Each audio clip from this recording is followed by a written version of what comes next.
Hello, everyone.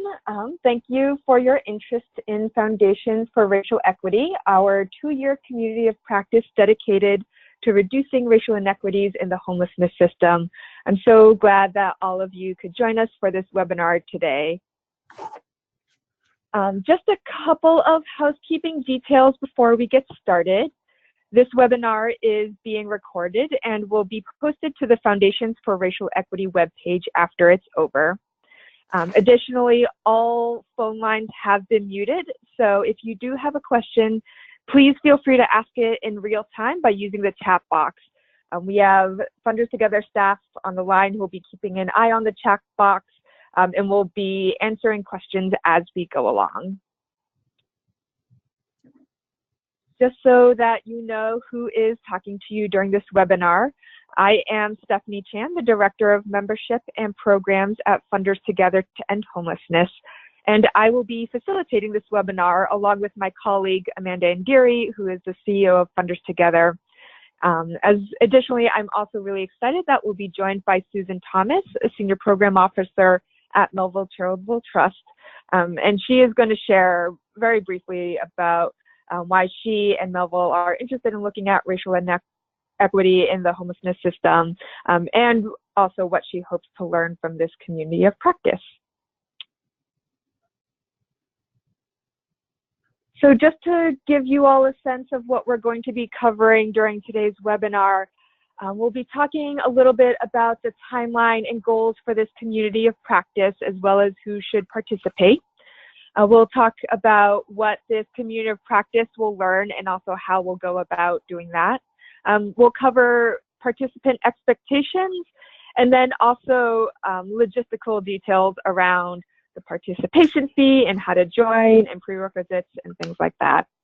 And throughout the webinar, we'll be, again, keeping an eye on the chat box, answering questions as we go along, and also hearing from Susan Thomas. So this is just another plug to please use the chat box to ask questions throughout and not just save questions until the end.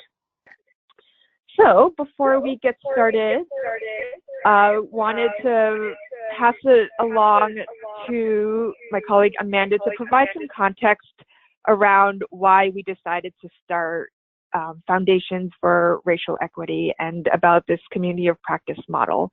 So Amanda, are you ready to take it away? Yes, I am. Good afternoon, everyone. So to provide some context for Foundations for Racial Equity, I just want to go a little bit into the history of why we're here. Funders Together decided to start this community of practice because of historical and contemporary structural racism. We know that people of color disproportionately experience homelessness. We know that historical practices such as redlining contributed to this inequity. We also know that other systems that feed into and overlap with homelessness, like the criminal justice system, disproportionately affect people of color. And finally, we know that the homelessness system is not immune from bias and structural racism in its own policies and practices.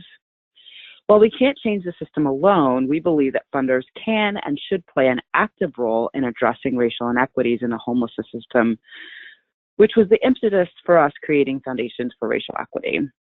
For those who might not be familiar, a community of practice is a model of program delivery we've adopted for our members to do a deep dive on a specific topic related to homelessness.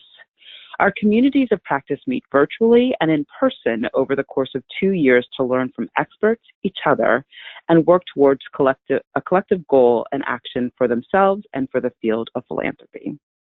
Stephanie now is going to explain some of the timeline for this community of practice. Great, thanks, Amanda. So Foundations for Racial Equity will last 2 years, starting in January 2019 and concluding in December 2020. Every year, the community will meet twice in person for in-depth training and peer coaching, and to learn from each other. And so right now, while the exact dates of these in-person convenings are to be determined, we're looking at March and September convenings in 2019 and 2020. I know that some folks are probably eager to also know not just those dates, but also the locations. And just to preempt that question, I'll say that we're looking to see where people are based who join the community, just so that we can try and make it easier on people's travel budgets when we choose the locations of our in-person convenings. And then on top of those in-person convenings, the community will meet virtually every month to share progress on goals for peer coaching, to hear experts speak on data and research and policy priorities and things like that. So over the 2 years of the community of practice, we really hope that folks who are participating in Foundations for Racial Equity will understand the history of systemic racism in housing and homelessness and how that continues to affect those systems today. That the community will learn about and use a suite of tools for applying a racial equity lens to their grant making, as well as operationalizing racial equity in their organizations, articulate a vision and call to action for funders working in homelessness, and supporting the creation of tools and resources for funders working in housing and homelessness. And then finally, our last goal for this community is, of course, to build a strong peer network for folks to learn, discuss, and act together to advance racial inequity or advance racial equity in homelessness. So how the community accomplishes these goals will actually be determined by the community itself, sort of as we go along. Though we do have a rough agenda of learning topics that we'll cover a little bit later in this webinar.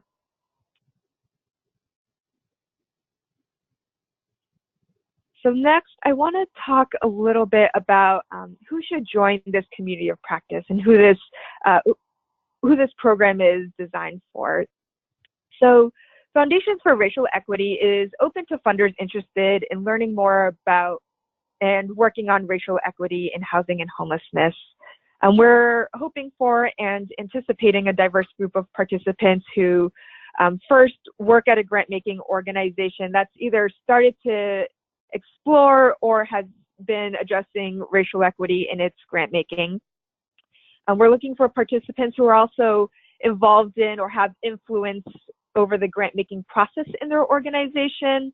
And we're also looking for folks who want to learn how to apply a racial equity lens to their grant making and move their organization toward more racially equitable practices. So we are expecting a wide-ranging group of participants from all different types of organizations and sizes of grant-making organizations from all over across the country.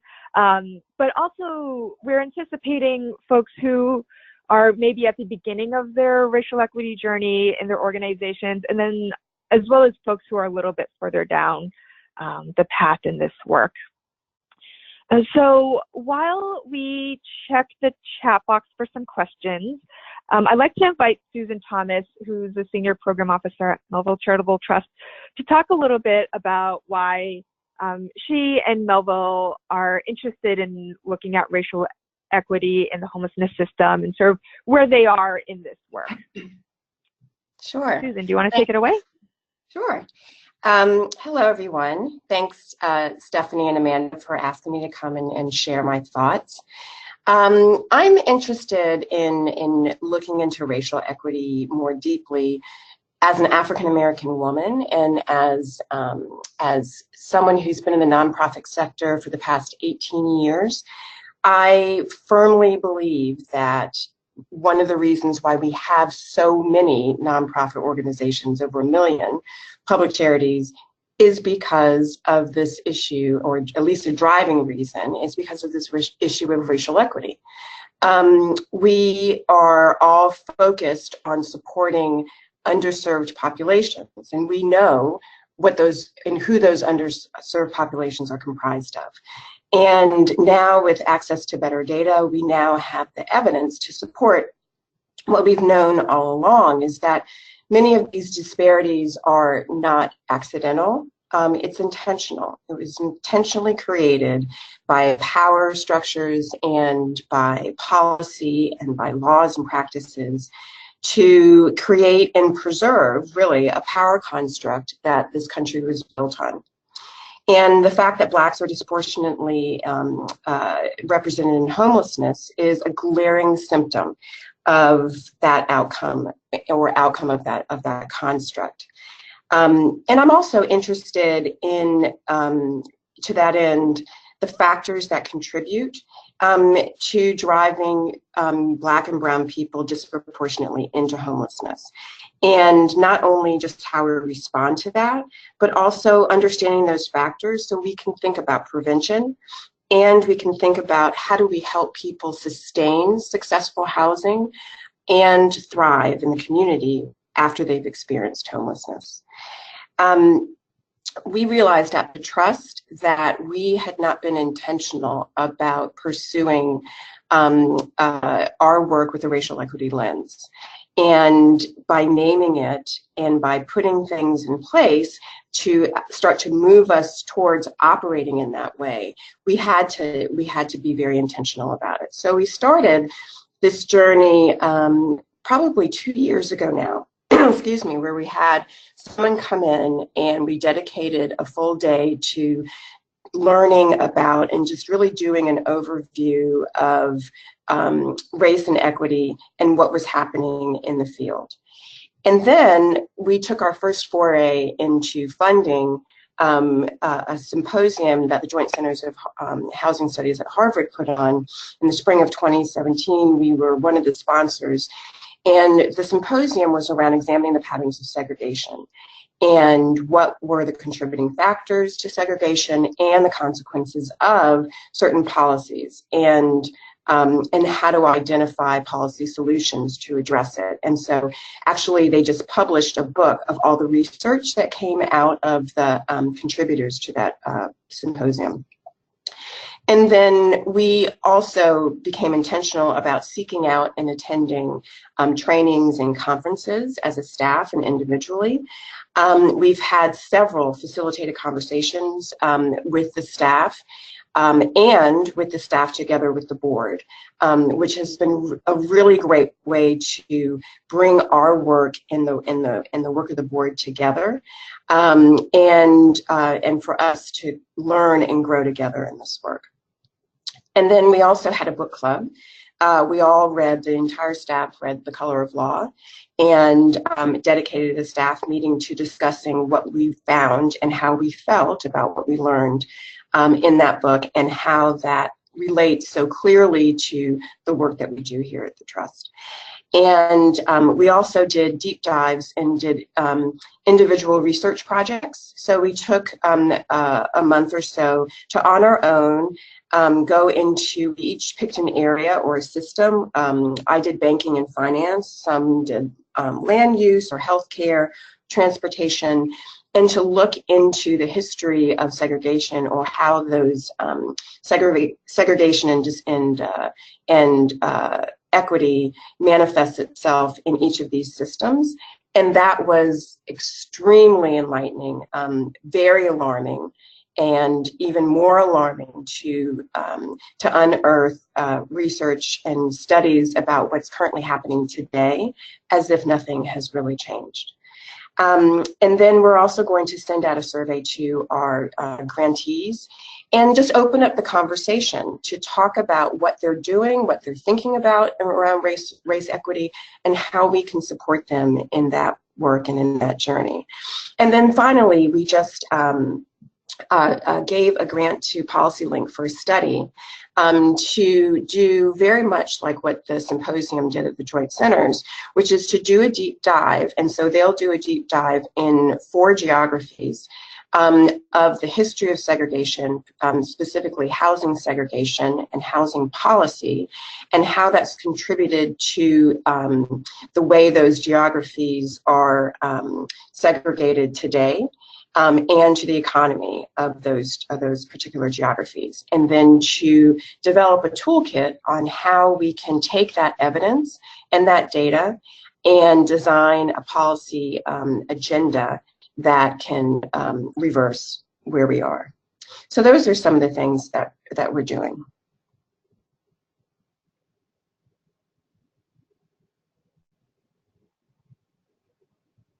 Thank you, Susan. While we give folks a chance to type some questions into the chat box, I also just want to say that, you know, no matter what you have done, either personally or as an organization, we are expecting folks who have maybe just started having conversations as a staff about the need to look at racial equity in their grant making, as well as folks who have been doing the racial equity grant making for several years, and firmly believe that no matter where folks are in their journey and the work, that that we all have something that we can learn from each other on. So I'm gonna pause here just to check the chat box. And I will also say that if there are specific questions that you don't want us to answer on the phone right now, just please feel free to also indicate that, and we will follow up with you privately after this webinar is over.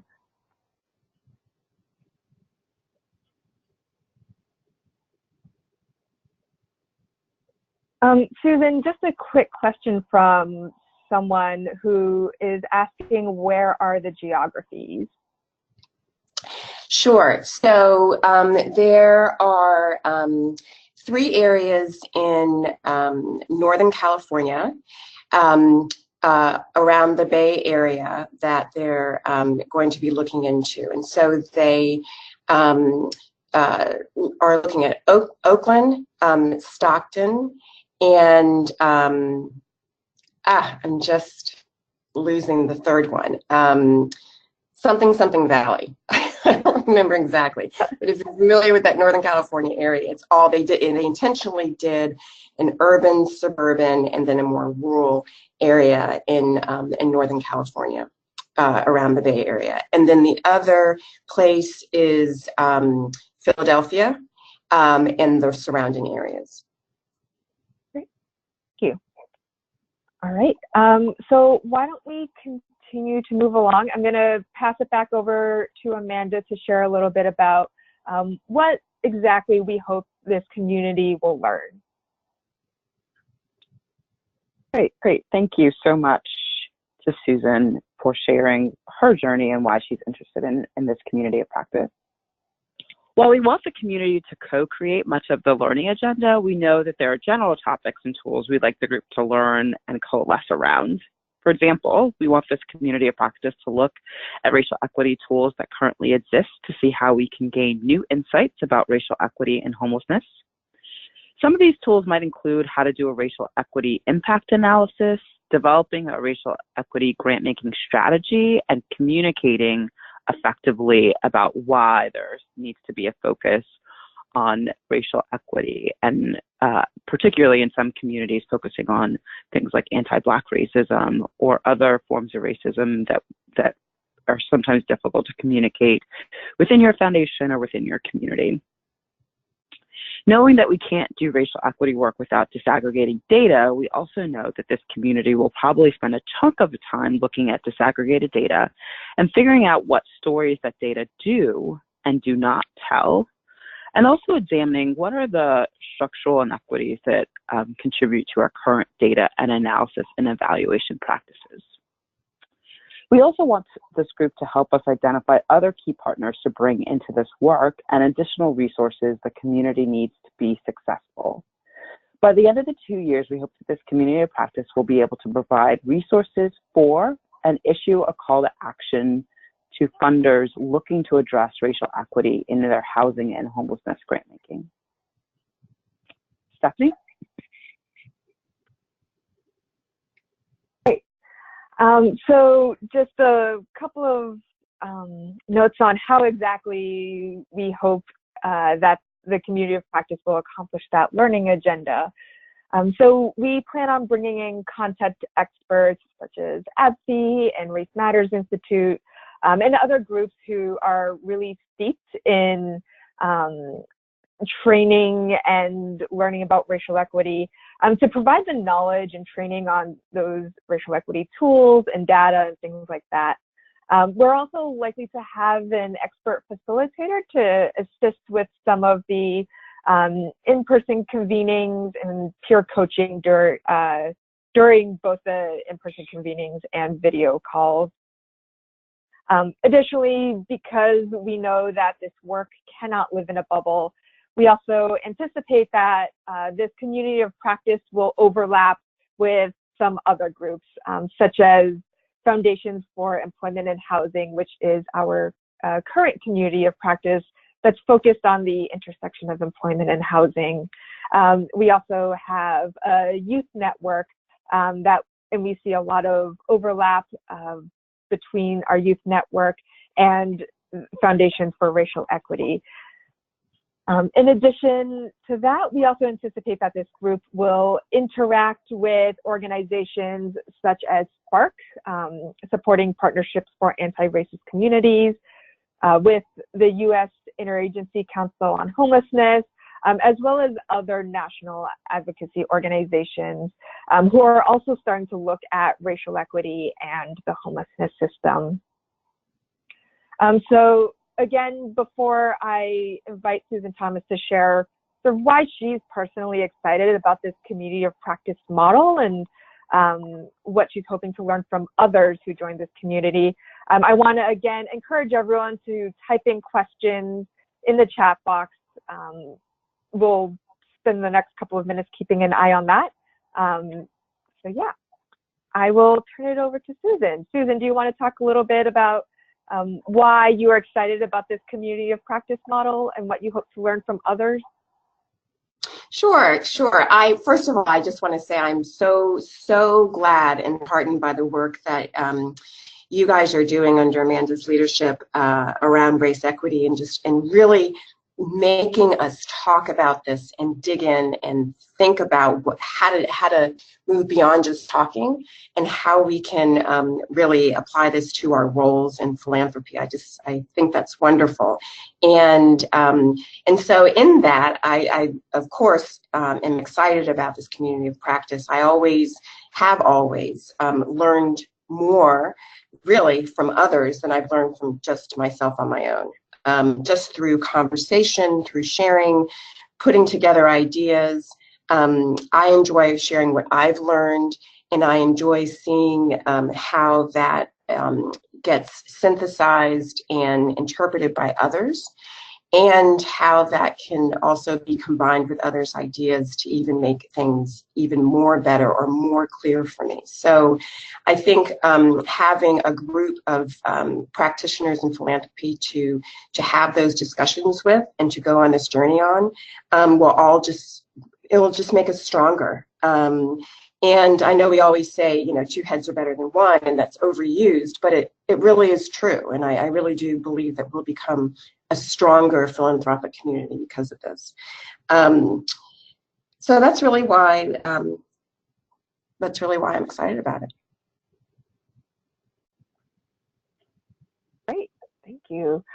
So again, want to issue an invitation to everyone on the line to share questions in the chat box. But now I'm going to move us along to talking a little bit about participant expectations and other logistics. So if any of you have ever participated in a cohort or a fellowship program or a community of practice before, hopefully you know that the success of any program like this depends on the commitment of each participant, and that you really take away what you put into the program. So while we understand that conflicts always arise, we really hope that participants will be able to commit to the 2-year timeline of this program, and hopefully we'll be able to attend all or as many of the in-person convenings and monthly video conference calls as possible. Before we officially kick off, we want all participants to have an intake interview with Funders Together staff, and if we have any other facilitators, just so we can get a better sense of where folks are, what they're hoping to learn, and if there are any specific needs that we need to know in order to make this community productive and inclusive and successful for you. As on top of that initial intake interview, over the course of 2 years, we will most likely be conducting periodic check-ins just to make sure that folks are getting what they want out of the community, and so that we can also just take stock in real time about whether the community needs to go in a different direction, or if there are different things and different needs that we could be meeting. We want participants to attend these monthly video conference meetings in our biannual in-person convenings. These monthly video conference calls and the in-person convenings are really the time that not only will the community learn from experts and from each other, but we also anticipate that there will be a lot of relationship building, especially during the in-person convenings, and a lot of peer coaching that will happen during the monthly video conference calls. And then our last expectation for participants is that we hope everyone will share and learn in real time with their peers and colleagues. And so this sharing and learning includes sharing and learning with others in the community of practice, but we also want to make sure that this group is also sharing with the larger grant-making community and Funders Together membership, so that those who are not able to participate in this community of practice have an opportunity to hear what's going on and learn from this group itself. So that's just a little bit about the general participant expectations we have. On top of those expectations, we have two, we're calling them prerequisites, that we like folks to complete. The first is to watch our Spark webinar that's taking place on October 25th. So maybe, hopefully many of you have read the Spark report that came out earlier this spring. But even if you have, or if you haven't, this webinar will really help provide some level setting and context about the racial inequities that exist in homelessness, and also hopefully sort of set a baseline level of understanding around why we are focusing on racial equity in homelessness, in the homelessness system. That being said, we know that people's calendars fill up very quickly and that people are busy. So if you can't watch this webinar live, I want to encourage everyone to please register for it anyways, just so that you can receive the recording to watch it at a later date. The second ask we have for folks is to participate in our 4-part webinar series by Race Matters Institute. This 4-part webinar series will take place monthly beginning in November 2018 and will conclude in February 2019. So the last 2 webinars of the series will actually overlap and be a part of the community of practice. But this webinar series will provide an overview, and also will provide an overview of a suite of race equity tools, as well as some definition setting that will be the basis for the first in-person convening in March. Just so that everyone knows, there is a fee associated with this webinar series. So if you join the community of practice after registering for this webinar series, we'll deduct the cost of the webinar series from the community of practice fee. And if you have other questions or concerns about sort of payment and how that'll work, please feel free to reach out to me personally, and I'm happy to either answer questions over email or on the phone about if you have particular questions that might be specific to you. So just on the note of what the community of practice will cost, we have developed tiered pricing for Foundations for Racial Equity based on your membership status and how much you give in annual grant making for housing and homelessness. So for full members with annual grant making for housing and homelessness less than $1 million. The participation fee for the community of practice is $1,200. And for full members who are making more than $1 million in grants for housing and homelessness, the participation fee is $2,200. For basic members, and in case you are not sure about the difference between full members and basic members don't pay annual dues to Funders Together to End Homelessness. So for basic members who make grants of less than $1 million for housing and homelessness every year, the participation fee is $2,000. And for basic members making over $1 million in grants towards housing and homelessness, the participation fee is $3,000. And this participation fee covers the costs of the trainings and programming for the entire 2 years of the community of practice. That covers partially covers the cost of the facilitators and trainers that will be bringing in, as well as some of the direct costs of the in-person convenings. This participation fee does not cover travel or lodging for the biannual convenings. So with all that being said, I just want to say that we want this community of practice to be as inclusive as possible and don't want cost to be a barrier to participating. So if there is assistance that we can provide to help you fully participate in this community, please don't hesitate to reach out to myself or Amanda. We're more than happy to hop on the phone and to talk through what you might need in order to participate and how we can help. So just some other logistics. The deadline to join Foundations for Racial Equity is December 14th. So for folks who are maybe trying to think through if this 2-year commitment is right for them, this application deadline will hopefully allow you to participate in both the Spark webinar in October and the first 2 Race Matters Institute webinars before you need to commit. We're also hoping that this December 14th deadline will allow enough time for those who need to get internal buy-in and to build it into their budgets and things like that. That being said, if you know that you are fully committed to joining Foundations for Racial Equity and that this is something you definitely want to do, I'd please encourage you to complete the online application as soon as you can.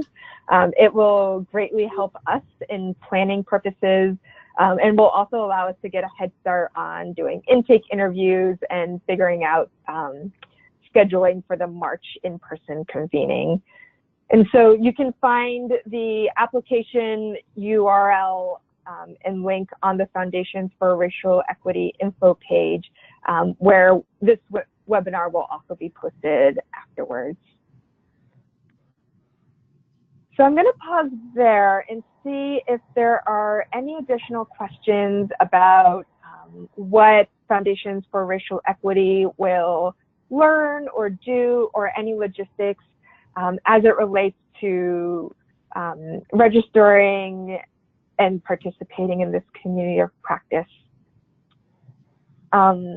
If you have sort of a personal question that you don't want to ask in the chat box, my email address is on the screen, and you should feel free to reach out to me via email or via phone to ask your questions. So I will pause here. Amanda, is there anything else that you would like to add about Foundations for Racial Equity?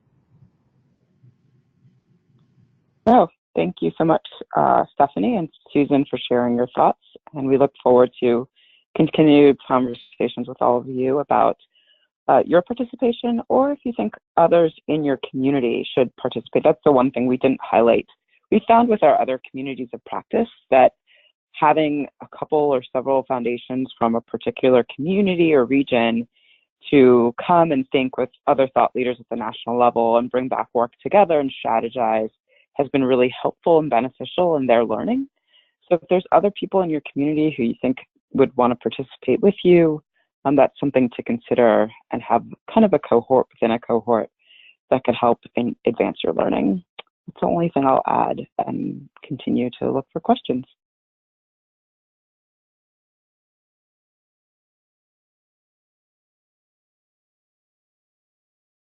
Right. Well, it doesn't seem like there are any questions being typed right now.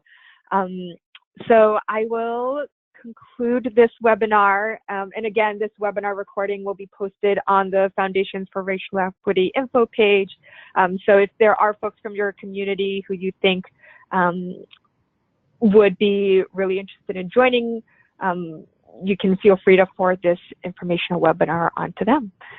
So thank you all so much for attending, and I hope that you will all join Foundations for Racial Equity.